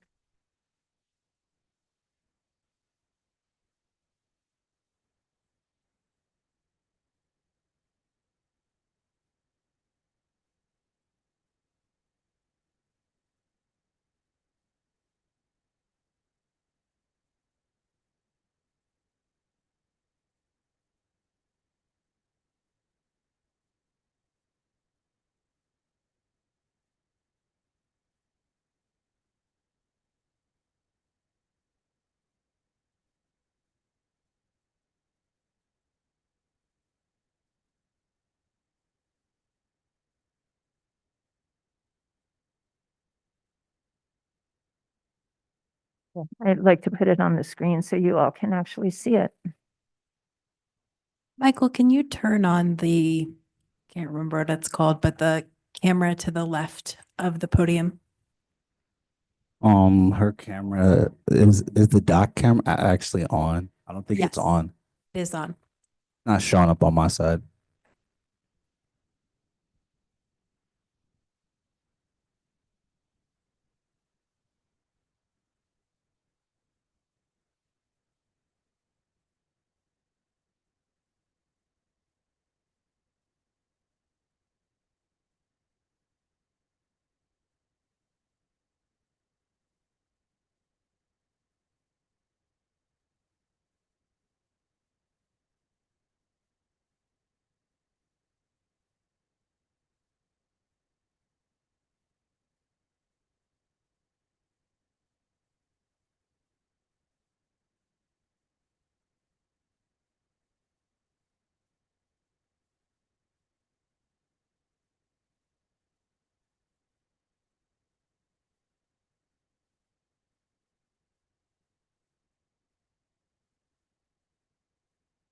Yeah, I think you can see that. Nobody else can in the room. Oh, there they go.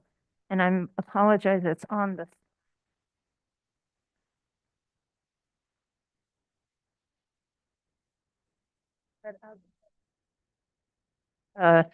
Contract supposedly, and then on the other side, it's a purchase order.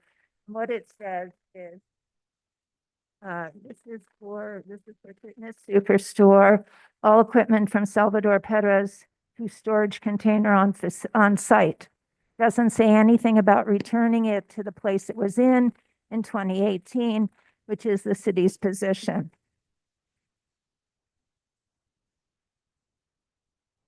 This one is from March 2020, 14 and a half months before Salvador Perez opened, in which it says that Fitness Superstore will put the equipment back on into the building. That's all it says. And with that,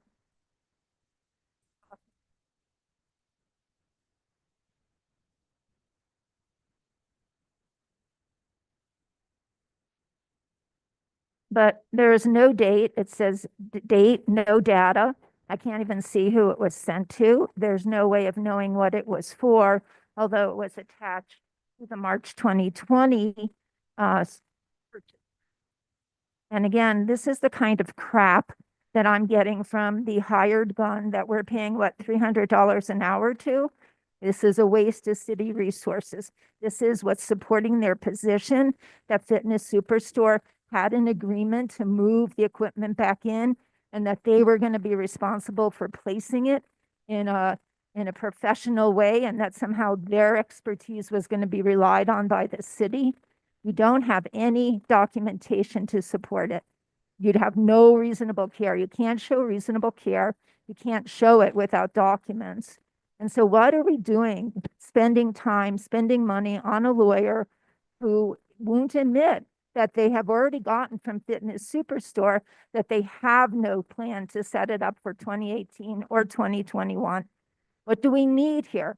If you don't like me and you want to just keep spending money, that's really pathetic, in my opinion. Thank you so much.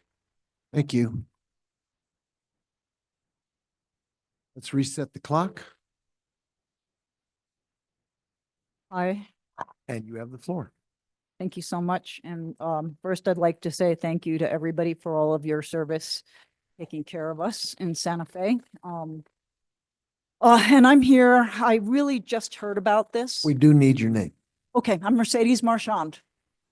And I'm against the property being developed at 1300 Agua Fria. I am currently building a house at 1157 Agua Fria. I'm spending my life savings building a healthy home. My neighbor at 1123, Hope Alexander, is doing so much work to beautify her property. And so, you know, building my home that I'm gonna grow old and die in, and I'm a half a block from a homeless shelter situation is upsetting. And I do want to let you know that I was a homeless teen. So I understand what this is. My mother was on the verge of being homeless. I managed that as well. So I am not heartless. I have been there. And I still don't want this a half a block from the home that I'm spending my life savings on. This District 1, I know that we have many areas that we're taking care of the homeless. And I'm just wondering if our communities can spread the love a little bit, and they're not all in this district in case, and when I do someday have to sell my dream home, I can get, you know, what it's worth. I also wonder if this tiny spot is really, you know, the best possible space. It's very tiny. There's no grocery store nearby. There's Owl Liquors. Is the path going to be then infiltrated, you know, with homeless people? You know, there's a myriad of residential families, hardworking, middle class, and my neighbors are against this. So I plead for something else, a better decision from you guys. And thank you again for your service, taking care of us. Thank you.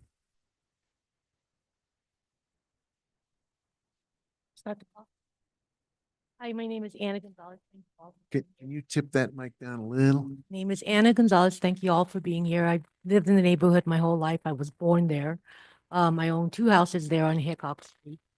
And you know, there's some elderlies that had to leave because they couldn't stay here. And so, you know, they're showing up in person and not wanting this.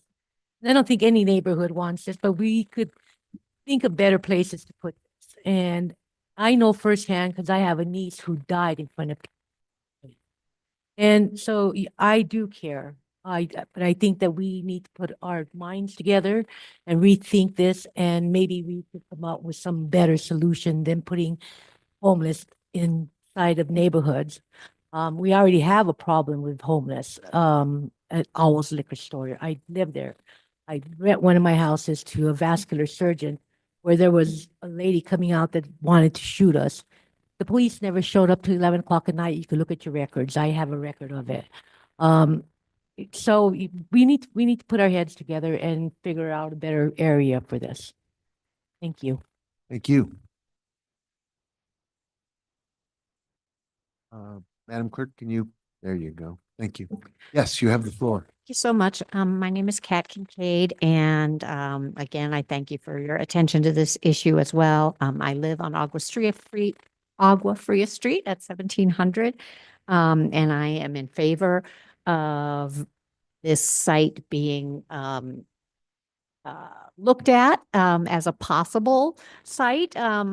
One of a couple out of, I think, 5 that are being proposed. And I thought that there was a lot of great information about this at last month's council meeting that I think unfortunately some people have not gotten access to. And I encourage everyone who was not at last month's meeting to look over the minutes from that meeting.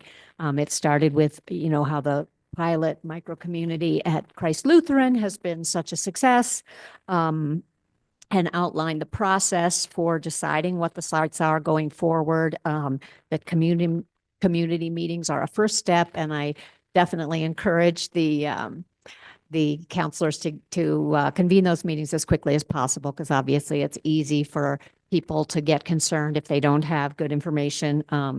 The other things that I recall from the meeting last month were that neighborhood agreements are foundational for all of these sites, and that they're like contracts that require ongoing monitoring with the community are the promises that were made being met. They also, each micro community has a 24/7 presence of a service staff, and that also I remember Henry Hammond Paul saying that the police and fire commissioners were he thought not aware of this site at Christ Lutheran because there had been so little trouble there. And, so again, I just wanted to say that I appreciate the attention and thank you so much. Thank you. Yes. Sean Ham. There you go. Just coming in tonight to speak against the placement of the pallet shelter community at that proposed site. The context that we got to deal with the homeless is mainly through work, and it involves daily having to remove aggressive people that are coming into the cafes that I work at, and telling when they do come in, the experience is they're aggressive. Some of them come in threatening to kill the staff and the customers. We have to get rid of them as well and physically move them out. We call the cops. The cops don't show up. It ends up being myself or managers that have to directly address the issue. And saying that you want to put that in a small neighborhood and that kind of just seems bananas. And particularly, like, it's not that I don't think that this site's a good idea to do it. I don't think it's a good idea, period, for the city. So I want to voice that. Thank you.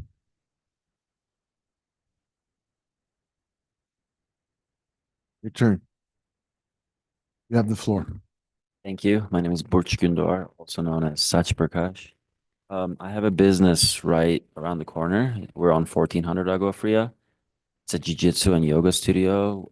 A lot of kids from ages 3 and up. And, I'm definitely a no on the Pallet City. And I'm definitely a no on the Pallet City anywhere in Santa Fe.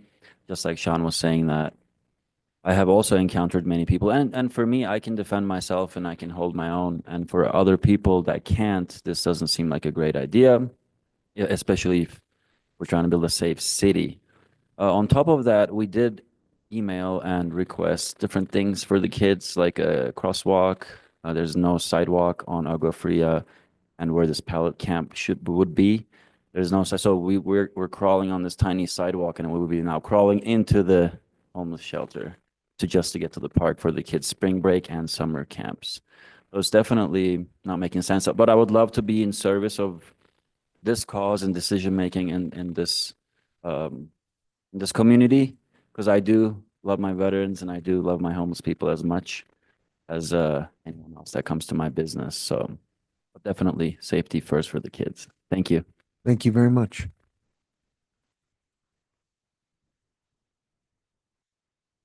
James McGuire, and I'm here to talk about 1300 Agua Fria as well. It's too close to elementary schools and Owl's Liquor Store.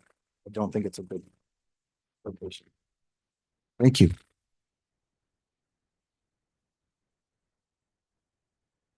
Well, good evening. My name is Angela Nieto, and I am 2 doors down away from lot over 1300. I am also speaking against this. Can you hear me?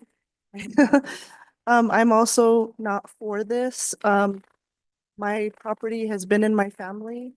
It's a generational property. I look forward to leaving that to my children and grandchildren one day. And my grandchildren are little right now and they play out in the yard, and I definitely would want a safe environment.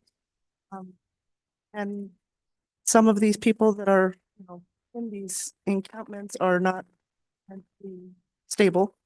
I don't think it's a really good idea to have that around in the residential area, as everyone else is expressing throughout the night.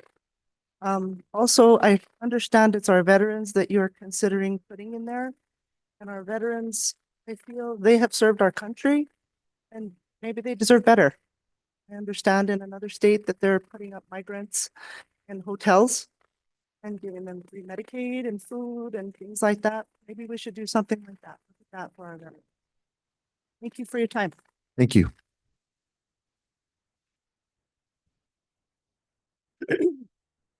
Good evening. My name's Elizabeth West, and I have a new low voice, but my aims are high. I have 2 things I want to talk about. One is just quickly about the Christ Lutheran location. It's just an ideal spot. Geographically, it's set down. It's very easy to monitor. It's pretty heavenly. And it's very rare. I think there are other places around town which we might all point to, but those people, those organizations aren't ready to step up. So we're very grateful to the Lutherans. Unfortunately, they've set a very high bar that we think we can just go around in any neighborhood and find it again. That's a trick. Along those lines, that's not my second point. My second point will come later. It's kind of trashy. You'll see.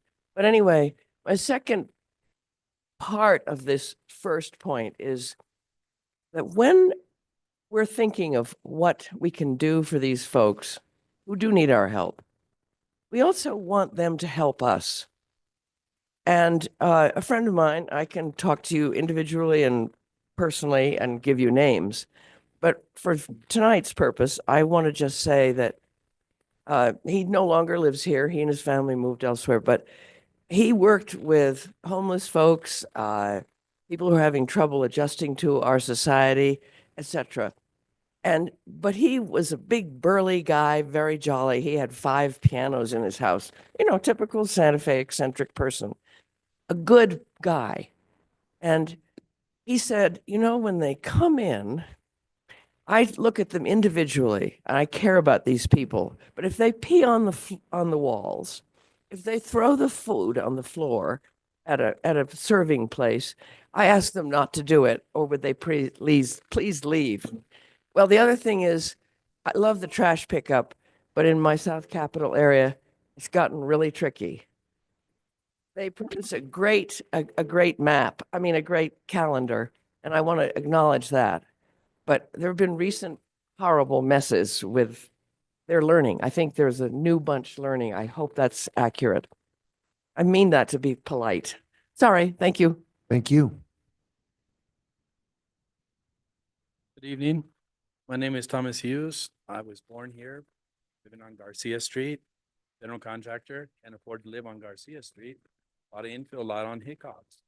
Invested all of my sweat, all of my abilities, and this only asset myself and my family have. We're directly across from where you're proposing this. And when I built my place to try and offset it, I wanted to do a duplex, maybe increase density. My lot is much larger when you're proposing these pods, and I couldn't do a simple duplex. So the density doesn't work there. it's exceeding what existing zoning is. And, the whole neighborhood is gonna pay the consequences for very few people. And if you're talking about 8 pods, the price of security there alone, that could pay for those people to be in a hotel in better accommodations. So it's, I don't think it's a very well thought out plan. You're in a residential neighborhood. It's an established neighborhood. I'm usually here, to propose something to the historic district. And most of those houses are over 50 years old. It's a historic neighborhood. And so instead of trying to increase, from a 4-foot privacy wall to a 6-foot, oh no, we don't want to, it's ridiculous. And you're just trying to put it where you can and it's bound to fail and shouldn't happen. I can't believe that any of you believe in this, see a potential. Thank you. Hello, everyone. My name is Eris Wetzel, and I moved here 3 years ago from Albuquerque, and this neighborhood is the only one I've ever really lived in. I've lived in 2 places around here. And I walk my dogs all the time to Alto Park. I pass by it every day, and I walk right next to it every day. And I wouldn't feel comfortable with this. And sorry, I don't know why I'm getting choked up, but I ask you to consider the mental health of all the neighbors because it's severely overlooked and I wouldn't just feel comfortable. And I feel like this would be better suited for some place else. Sorry, I don't know why I'm choked up like this, but thank you. Thank you. Uni Mayor, councilors, my name is Mike Montano or Miguel Antonio Montano. I've lived on Baca Street for a long time now, about 35, 40 years. I built my home there. I live by the rail yard and I can hear the homeless behind me on the trail there. It's not even safe for us to walk there. I'm appalled by the fact that this little property, which doesn't have any utilities, and I'm not even sure how these things are going to take place, but are they going to build a wall around the whole thing? Is there going to be facilities or in reading articles about these pallet homes, people aren't really safe in them and they feel like they're incarcerated more than they do any kind of freedom. And so just speaking on that, it's kind of hard for me to see that you'd want to hurt more people by putting these shelters there. This is not a good spot. There's many other properties and what I don't understand is there was 15, if I'm correct, there was 15 spots that were looked at and you chose this little tiny area. That doesn't make any sense. Around schools, around a church, around facilities that house like the jiu-jitsu place. It's just not good. And I see the homeless coming down my street all the time. They talk to themselves, they do crazy things, and I understand they're gonna have police protection and fire protection. It's not a good area. It's just not a good area. And I don't know who chose these areas, but maybe there's a better facility or a better place. From what I understand, the facility at the church, they have facilities for them to use the bathroom and shower and all that. Where are they going to shower there? Anyway, thank you. Thank you.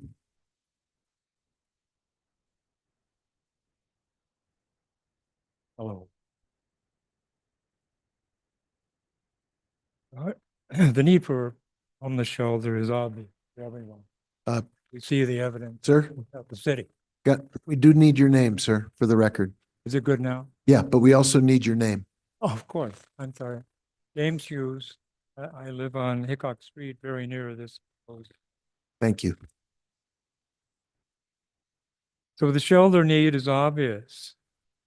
And again, deeper, more challenging issues appear to me to be medical, psychiatric, and substance use.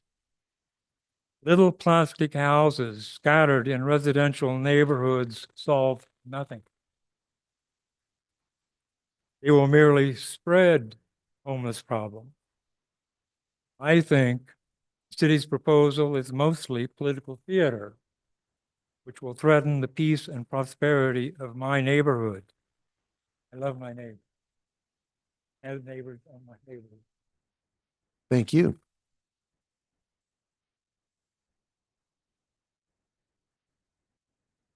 Ready? Yes.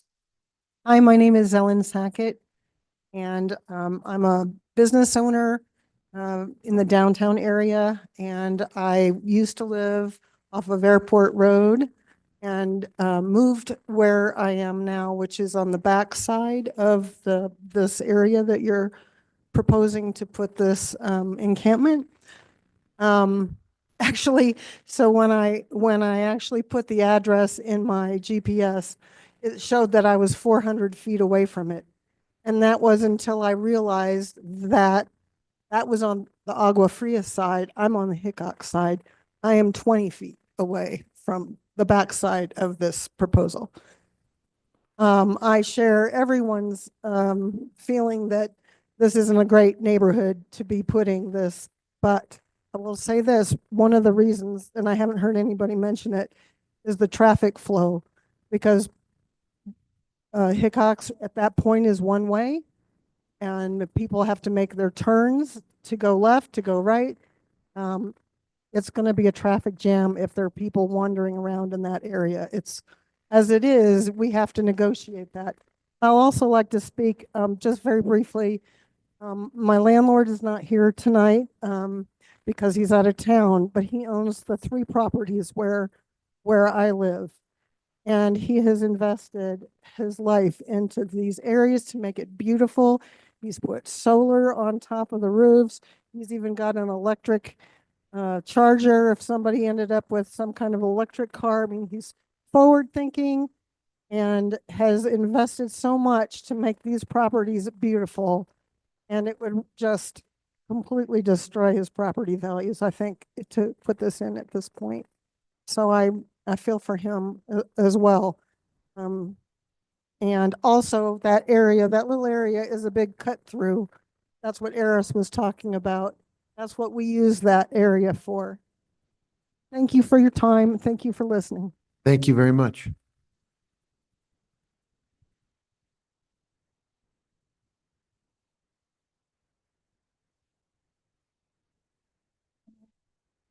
My name is Mary Hall, and I'm here to thank you all for addressing the homelessness issue.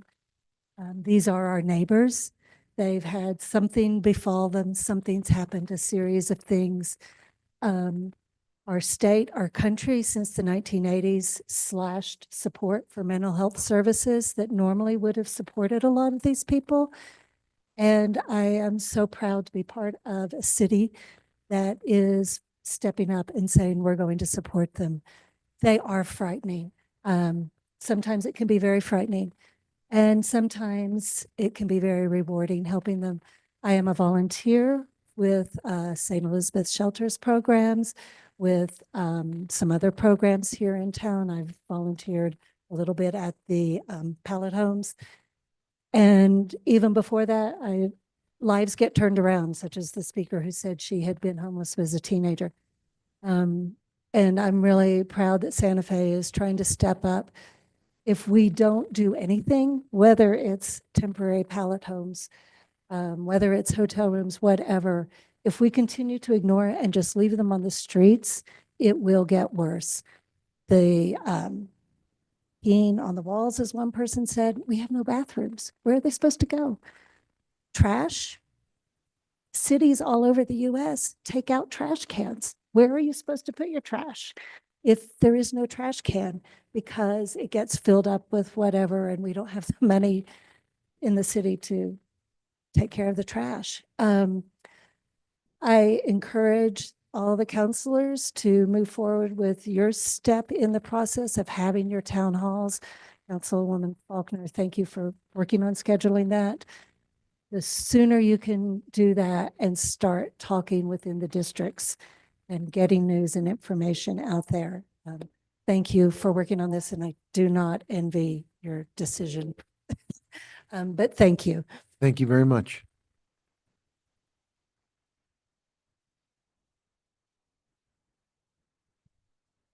Evening. Thank you for allowing us to speak. I've lived in this neighborhood for 26 years. We do need your name, ma'am. Sorry, I go by Maggie McGalnick. Thank you. I've lived in the neighborhood for 26 years and I've watched it grow. It was a very scary place to move in. In the first place, I was kid from New York and then from Ohio, and this was a very different environment. I've learned to love it. And the neighborhood has grown so very much. We have all invested so much to make it that way. I am a senior now and retired, and I do a lot of walking around this neighborhood. I have now to walk with mace and a whistle because I am verbally abused daily, either through cars, through the homeless sitting around, through people who really need help. I think we need to help people, but putting them in sheds and things like these pallet homes, it's appalling to me. It's absolutely appalling. We need to do more. And we're putting money into something that I'm not even talking about location at this point. We need to do something for these homeless people that really works. This neighborhood does not have the facilities for this. We have a liquor store on the corner. We have lots of traffic coming through. They've redirected traffic. We can't even get out of Salazar. I know Councilwoman Castro has just helped. We're going to be getting a sign that they can't even park from a certain place to a certain place so we can get out of our street. But nobody will give me yellow paint to paint where it's supposed to be. So I'll be taking pictures of people that are parked there, and hopefully you'll do something about it. It's a beautiful neighborhood, and I want desperately for the homeless to be helped. But this is not the way. And you have already invested a lot of money into this, and I'm sorry about that. Thank you for the time. Thank you. Anyone else in the chamber who wants to come forward and speak now? If not, is there anyone in the Zoom room who's holding their hand up to speak? Mayor, there are two people in the Zoom room. If you would like to speak, please raise your hand in the Zoom room.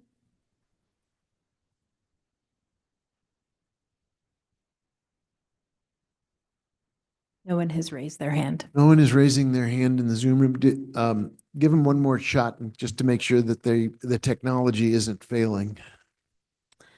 There is a Kristen and a Mike.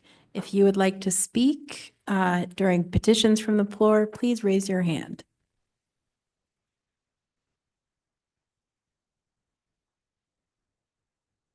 No takers. Anyone else in the council chamber who wants to use this opportunity to speak for 2 minutes on any subject? If you've already spoken, thank you. If you haven't, now would be the time to come forward.